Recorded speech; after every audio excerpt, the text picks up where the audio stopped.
Business studies class +2 organisation संगठन chapter हम लोग कर रहे थे और पार्ट 3 हम स्टार्ट करेंगे। औपचारिक संगठन के बारे में हम लोगों ने पढ़ा, अब उसकी हानियों के बारे में हम डिस्कस करेंगे। Disadvantages of the formal organisation. पहला पॉइंट है काम में देरी या डिले इन वर्क, क्योंकि हर कार्य जो है रूटीन से होता है, एक के बाद दूसरे, दूसरे के बाद तीसरे कर्मचारी से होकर ही हमारा मैसेज जो है आगे जाता है। काम नियमबद्ध तरीके से होता है, उसी विधि से होता है, इसलिए कार्य करने में कई बार नियमों का पालन करने में देरी हो जाती है। सेकंड पॉइंट है पहल क्षमता में कमी, लैक ऑफ इनिशिएटिव्स।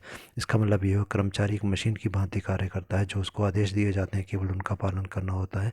अपनी बुद्धि अपनी समझ से वो कुछ नहीं कर पाता, इसलिए उसके कार्य करने में उतना उत्साह नहीं रहता। संबंधों का यंत्रीकरण, मैकेनाइजेशन ऑफ रिलेशन। यहाँ पर जो संबंध हैं बिल्कुल मशीन की भांति हैं। ये अधिकारी है, उसके नीचे ये अधिकारी होगा, उसके नीचे ये अधीनस्थ होगा, उसके नीचे ये अधीनस्थ होगा, तो बिल्कुल मशीन की भांति यहाँ पर कार्य होता है। उसके बाद में नेक्स्ट हमारा पॉइंट यहाँ पर आ जाएगा। फोर्थ पॉइंट है समन्वय स्थापित करने में कठिनाई, डिफ़िकल्टी इन कोऑर्डिनेशन। किसी एक व्यक्ति, अगर कोई बीच में ऐसा व्यक्ति है जो कार्य करना नहीं चाहता, दूसरों से मिलकर कार्य करना नहीं चाहता, तो फिर कोऑर्डिनेशन की कमी यहाँ पर हमारे पास हो जाती है, लक्ष्यों की प्राप्ति नहीं हो पाएगी। पांचों पॉइंट है अधिकारियों के दुरुपयोग की संभावना, chances of misuse of powers. क्योंकि संदेश हमारा जो होता है यहाँ पर, अधिकार या प्रार्थनाएं जो होती हैं एक निश्चित मार्ग से होकर जाते हैं। अगर हमारी समस्या हमारे से उच्च अधिकारी के पास है, सुपरवाइज़र के साथ हमारी कोई समस्या है, तो हमारी जो भी प्रार्थनाएं होंगी वो उसी के द्वारा होकर जाएंगी। इसलिए वो अपनी अधिकारों का गलत प्रयोग करके उन शिकायतों को ऊपर तक नहीं जाने देगा। सिक्स पॉइंट है अन्य संगठनों की मान्यता और भावनाओं की उपेक्षा, ignoring beliefs and assumptions of other organisation. बाकी संगठन क्या करते हैं, अगर उनमें कोई अच्छी बातें हैं तो हम इनको इग्नोर करते हैं, हमारे अधिकारी जो चाहते हैं हम वही करते हैं, तो बाकी संगठनों की अच्छी बातों का हम लोग लाभ नहीं उठा पाते। सेवन पॉइंट है दृढ़ता का विकास होना, रिजिडिटी यहाँ पर होती है। हमारी संस्था में जो नियम बनाए गए, जो कार्यविधि बनाई गई, उसका कठोरता से पालन किया जाता है, और यदि परिस्थितियाँ बदल जाती हैं तो उसके अनुसार फिर हम परिवर्तन नहीं करते।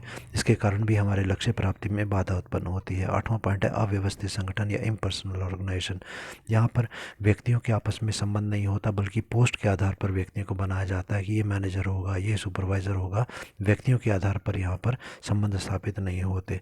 अब हम सेकंड जो अलग टाइप की हमारी ऑर्गेनाइजेशन है, फॉर्मल के बाद इनफॉर्मल या फिर अनौपचारिक संगठन, उसके बारे में हम डिस्कस करते हैं।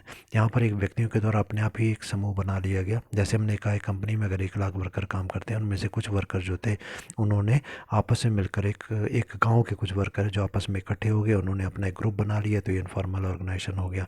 ये व्यक्तियों के हित जो हैं वो समान होते हैं, उनकी रुचियाँ एक जैसी होती हैं, उनके धर्म एक जैसे हो सकते हैं, उनकी मान्यताएँ एक जैसी होती हैं, तो अपना एक ग्रुप बना लेते हैं।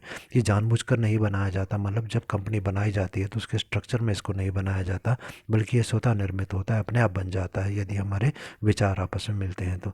इसके लक्षण या विशेषताओं पर आते हैं, और पहला पॉइंट हमारे को दिए गए फीचर्स में, औपचारिक संगठन पर आधारित, based on the formal organisation. कहने का मतलब यहाँ पर पहले फॉर्मल ऑर्गेनाइजेशन बना, फिर इनफॉर्मल बनता है। पहले एक कंपनी बनी थी, उसमें कर्मचारी आपस में इकट्ठे होकर आए और वहाँ पर काम करने लगे। उसके बाद उन कर्मचारियों में से धीरे धीरे ग्रुप बनने लगे आपस में, तो ये इनफॉर्मल फॉर्मल में से बना। सेकंड पॉइंट है इसके लिखित नियम नहीं होते, it has no written rules और प्रोसीजर्स। सब कुछ जो है मान लिया जाता है, मान्यताएं होती हैं, वर्बल होता है, आपस में बैठ के हम डिस्कस करते हैं, लिखित में नहीं होता, कंपनी में सब कुछ रिटर्न में होता है। थर्ड पॉइंट है स्वतंत्र संदेशवाहन श्रृंखला, इंडिपेंडेंट चैनल ऑफ कम्युनिकेशन। यहाँ पर संदेशवाहन का मार्ग जो है वो स्पष्ट नहीं होता। कहने का मतलब यहाँ पर ऐसा नहीं है कि डायरेक्टर से मैनेजर, मैनेजर से फोरमैन, सुपरवाइज़र, फिर वर्कर तक बात जाएगी। यहाँ पर यदि हम बात करना चाहते हैं तो डायरेक्टर जो है डायरेक्ट भी वर्कर से बात कर सकता है, वर्कर जाकर डायरेक्टर से सीधा बात कर सकता है। यहाँ पर आगे दिया गया, ये जानबूझकर स्थापित नहीं किया जाता, इट्स नॉट डेलिबरेटली क्रिएटेड। ये आपसी संबंधों के कारण, आपसी रुचियों के ऊपर आधारित होता है, अपने आप बन जाता है, बल्कि इसे बनाया नहीं जाता। इसका संगठन चार्ट पर कोई स्थान नहीं होता, it is no place on organisation chart. Organisation chart के बारे में बताया गया, कंपनी में जितनी भी पोस्ट होती हैं उस सबको जब एक डायग्राम के रूप में प्रेजेंट किया जाता है, उसको हम ऑर्गेनाइजेशन चार्ट बोलते हैं। तो इसे डायग्राम के रूप में प्रेजेंट नहीं किया जा सकता, क्योंकि लगातार बनता है और लगातार ख़त्म होता रहता है, चेंज इसमें बहुत ज़्यादा आता है। नेक्स्ट है यह व्यक्तिगत होता है, इट्स अ पर्सनल। एक व्यक्ति के दूसरे व्यक्ति से विचार मिलते हैं, उनका विचार अच्छे लगते हैं, इसलिए हम उसके साथ मित्रता करते हैं और एक इनफॉर्मल ऑर्गेनाइजेशन बन जाता है। सेवेंथ पॉइंट है स्थायित्व में कमी, इट लैक्स स्टेबिलिटी। यहाँ पर स्थिरता नहीं होती है। आज हमारा एक ग्रुप बना है और उस ग्रुप में कुछ मेंबर मेंबर से उनमें आपस में मतभेद हो गया तो वो ग्रुप टूट गया और उन्होंने अपना एक अलग ग्रुप बना लिया, इसलिए इसमें स्थिरता नहीं होती। 8वां पॉइंट है ये व्यक्तिगत आवश्यकता पूर्ति के लिए निर्मित होते हैं। They are created to fulfil the personal need. मेरी आवश्यकता उस व्यक्ति से मिलकर पूरी हो सकती है तो मैं उस व्यक्ति से मिल करके उसके साथ दोस्ती करता हूँ और अपना एक ग्रुप उसके साथ हम मित्रता का बना लेते हैं। 9th पॉइंट है ये प्रबंध के प्रत्येक स्तर पर पाए जाते हैं, found at all levels of management. यहाँ पर चाहे किसी भी लेवल का मैनेजमेंट हो, उच्च स्तरीय प्रबंधकों में भी आपस में कुछ मैनेजर्स मित्र हो सकते हैं, कुछ के साथ मित्रता नहीं हो सकती, ऐसे ही वर्कर्स के बीच में भी हो सकता है। उसके बाद में 10th पॉइंट है इसके निर्माण में नियोजन की आवश्यकता नहीं होती। इट डजेंट रिक्वायर प्लानिंग, ठीक है, in framing this type of organisation. हमारे को इसको जब यह संगठन बनाना है तो हमें कोई नियोजन नहीं करना होता, एकदम से हमारे विचार मिले और हमारी मित्रता हो गई और हमने एक इनफॉर्मल ऑर्गेनाइजेशन बना ली।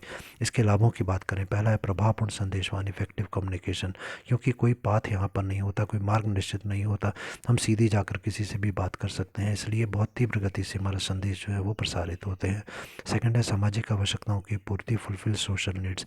व्यक्तिगत मुद्दों पर हम चर्चा कर सकते हैं, व्यक्तिगत बातों पर चर्चा करते हैं, इससे में कार्य संतुष्टि होती है, भाईचारे की भावना जो है व्यक्तियों के बीच में जागृत होती है। थर्ड पॉइंट है संगठनात्मक उद्देश्य पूर्ति या फुलफिल ऑर्गेनाइजेशन ऑब्जेक्टिव्स। कठिन समस्याएं हमारे सामने जब ऑर्गेनाइजेशनल ऑब्जेक्टिव या संगठन की आवश्यकता उद्देश्य पूर्ति, संगठनात्मक मतलब यहाँ पर कंपनी के उद्देश्य की पूर्ति। हम काम कर रहे हैं और हमारे सामने कोई समस्या आ गई, हमसे सलाह हल नहीं हो रही, तो हम अपने किसी और मित्र के पास जाएंगे जो हमारी इनफॉर्मल ऑर्गेनाइजेशन का सदस्य है, उससे हम अपनी समस्या को डिस्कस करते हैं और वो हमारे को उस समस्या का समाधान या निवारण जो है वो बता देता है। फोर्थ पॉइंट हमारा है मधुर संबंधों की स्थापना, बेटर रिलेशंस फॉर्म्ड। जब व्यक्तियों के आपसी संबंध अच्छे बन जाते हैं, मित्रता के आधार पर या फिर किसी और वर्ग के आधार पर हम बोलें, या फिर एक गाँव के रहने वाले व्यक्ति हैं, तो हमारे मधुर संबंध आपस में बन जाते हैं, हम एक दूसरे की हेल्प करते हैं। पांचवा पॉइंट है कार्य की संतुष्टि या जॉब सेटिस्फेक्शन। कर्मचारी खुद अपने आप दूसरों से मिलकर हम अच्छा कार्य करते हैं तो दूसरे व्यक्ति हमारा सम्मान करेंगे, हम आपस में सुरक्षित अनुभव करते हैं कि चलो कोई समस्या आएगी तो हमारे मित्र हमें बताएंगे, हम स्वतंत्र अनुभव करते हैं अपने आप को कि अब हमारे को हम बंधे हुए नहीं हैं, यहाँ पर हमारे मित्र हर वक्त हमारी मदद के लिए तैयार हैं और जो हमारी इच्छाएँ हैं वो हमारे बाकी मित्र भी मानते हैं। 6 पॉइंट है प्रबंधकों का सतर्क करना, टू मेक अवेयर मैनेजमेंट को यहाँ पर हमने कहा कि इनफॉर्मल होता है तो मैनेजर्स को बहुत सारी सूचना ऐसी अपने मित्र कर्मचारियों से प्राप्त हो जाती हैं जो सामान्यतः नहीं हो सकती और उन समस्याओं के बड़े गंभीर हो जाने से पहले हम उनको सॉल्व कर लेते हैं। 7 पॉइंट है कर्मचारियों के हितों की रक्षा, प्रिवेंट्स एम्प्लॉयज़ इंटरेस्ट। यहाँ पर कर्मचारियों का हित सुरक्षित हो जाता है, उनकी समस्याओं के निवारण बहुत आसानी से हो जाता है। 8वां पॉइंट है औपचारिक संगठन के पूरक उसकी कमियों को दूर करते हैं। These are supplemented to the formal organisation. Formal organisation में जो कमियां थी, हमारा मैनेजर हमारे को ज़्यादा गाइड नहीं करता है, उसके पास टाइम नहीं होता है, तो हम दूसरे मैनेजर जो हमारा मित्र है उससे समस्या का समाधान ढूंढ लेते हैं। तो औपचारिक में अगर कुछ कमियाँ रह जाती हैं, उन कमियों को पूरा कर दिया जाता है इनफॉर्मल ऑर्गेनाइजेशन से। अब इनफॉर्मल या अनौपचारिक संगठन की कुछ हानियों की बात करें, पहला पॉइंट है यह अफवाहें फैलाता है, इट क्रिएट्स र्यूमर। यहाँ पर जो हमारे को इन्फॉर्मेशन आई होती है वो कितनी सच है उसके बारे में हम नहीं जानते, गलत सूचनाएं ज़्यादा फैलती हैं। सेकंड पॉइंट है ये परिवर्तन का विरोध करता है, इट रेजिस्ट चेंज। जब भी कोई वर्कर के ऊपर परिवर्तन के लिए प्रेशर किया जाता है कि आप नई मशीन का काम सीखो, तो सारे वर्कर आपस में इकट्ठे हो जाते हैं और उसका विरोध करते हैं। थर्ड पॉइंट है समूह परंपराओं का दबाव, प्रेशर ऑफ ग्रुप नॉर्म्स। यहाँ पर ये जो लक्ष्य, यहाँ पर क्या होता है कि हमारा जो ग्रुप हम लोगों ने बनाया जिसे हमने इनफॉर्मल कम्युनिकेशन कहा या ऑर्गेनाइजेशन कहा, इसके अपने कुछ छोटे छोटे अपने ही लक्ष्य होते हैं कि हमने इस प्रकार से ही काम करना है, इनकी अपनी धारणाएँ होती हैं।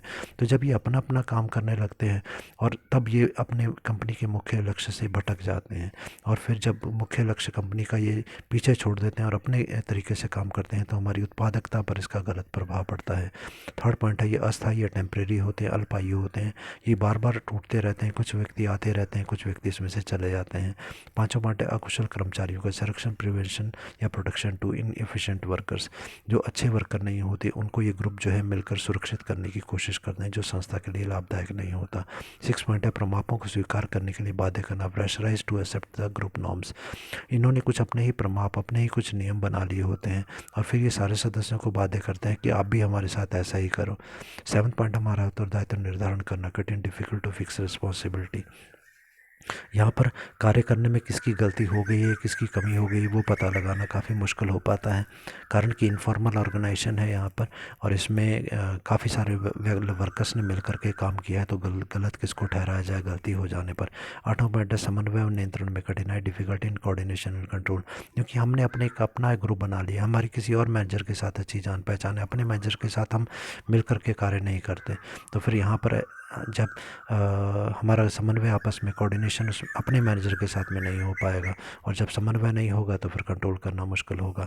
नेक्स्ट टॉपिक हम डिस्कस करेंगे जो हमारा difference between formal and informal organisation, औपचारिक व अनौपचारिक संगठन, और इसमें अंतर की हम बात करते हैं। पहला पॉइंट आ गया मीनिंग। तो यहाँ पर अधिकार संबंधों के ढांचे के रूप में प्रबंध द्वारा उत्पन्न किया जाता है। इसे क्यों बनाया जाता है? एक अधिकार हमारे पास हो गया, मैनेजर के पास ज़्यादा अधिकार, वर्कर के पास कम अधिकार। Structure for authority and responsibility created by the management, इसे जो बनाया जाता है मैनेजमेंट के द्वारा बनाया जाता है, उच्च अधिकारियों के द्वारा बनाया जाता है। अनौपचारिक संबंध जो होता है, संगठन जो होता है, ये आपसी संबंधों के द्वारा अपने आप ही पैदा हो जाता है। Network of the social relationship created by the interaction among the employees. Second point है उद्गम या फिर ओरिजिन, कैसे शुरुआत होती है? तो औपचारिक संगठन की शुरुआत कंपनी के बनने के टाइम ही हो जाती है। इसकी स्थापना संगठन की नीतियों और नियमों के कारण होती है। हमारी कंपनी की कुछ नीति नियम है, उसके कारण औपचारिक संगठन बना। Rises as a result of companies rules and policies. अनौपचारिक संगठन की बात करें, इसकी स्थापना सामाजिक संबंधों के कारण होती है। हमने कहा कि हम एक गांव के रहने वाले हैं, इसके कारण हमारे सामाजिक संबंध थे, तो इसलिए हमारे ये इनफॉर्मल ऑर्गेनाइजेशन बन गया, created due to the social interaction. Third point हमारा है अधिकार या फिर अथॉरिटी। यहाँ पर फॉर्मल ऑर्गेनाइजेशन जो होती है, औपचारिक संगठन जो होता है, वहाँ पर अधिकार ऊपर वाला व्यक्ति नीचे की ओर देता है, नीचे वाले कर्मचारी को ऊपर से अधिकार आते हैं, तो अधिकारों का प्रभाव ऊपर से नीचे की ओर होता है। अधिकार संगठन के पदों के कारण उत्पन्न होते हैं। Rises by the virtue of the position in the management.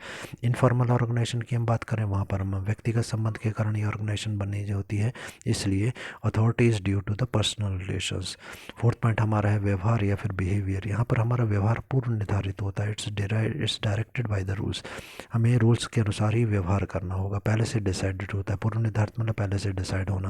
अनौपचारिक संगठन की बात करें तो ये पहले से डिसाइडेड नहीं होता, व्यक्तिगत लगाव पर निर्भर करता है। It has no set behaviour patterns. पाँचवा पॉइंट हमारा है संदेशवाहन का प्रवाह या फिर फ्लो ऑफ द कम्युनिकेशन। यहाँ पर संदेशवाहन जो है बिल्कुल एक चैनल में जाता है, डायरेक्टर से मैनेजर, मैनेजर से फोरमैन, सुपरवाइजर करके ही नीचे की ओर आएगा, तो अधिकार श्रृंखला के अनुसार संदेश चलता है। Its take place through the scalar chain. यहाँ पर संदेश का मार्ग जो कोई निश्चित नहीं होता, कोई परिभाषित नहीं होता, ये किसी भी दिशा में प्रवाहित हो सकता है। Flow is not in a planned rule but may take place in any direction. Six point हमारा है नेचर या फिर प्रकृति। यहाँ पर है रिजिड या स्थिर प्रकृति का औपचारिक संदेशवाहन होता है, जबकि अनौपचारिक संदेशवाहन अस्थिर प्रकृति का होता है या कम टिकाऊ होता है, फ्लेक्सिबल होता है। सेवन्थ पॉइंट पर आते हैं नेतृत्व या फिर लीडरशिप की हम बात करें। प्रबंध उच्च पदों के कारण, प्रबंधक उच्च पदों के कारण नेता होते हैं। सबसे टॉप लेवल के जो मैनेजर होंगे वो यहाँ पर नेता होंगे, वही काम को चलाते हैं, निर्देश देते हैं। अनौपचारिक संगठन की बात करें तो वहाँ पर नेता चुने जाते हैं। हमने कब गांव के लोगों ने अपना एक ग्रुप बना लिया और उसमें से बोल दिया कि भाई ये व्यक्ति जो है हमारा सबका लीडर होगा। Leader may or may not be managers, they are chosen by the groups. 8 point पर आते हैं लिखित या फिर मौखिक, रिटर्न और ओरल। जो औपचारिक संगठन होता है हमेशा रिटर्न में सब कुछ यहाँ पर चलता है, अनौपचारिक संगठन में मौखिक या फिर ओरल ही होता है।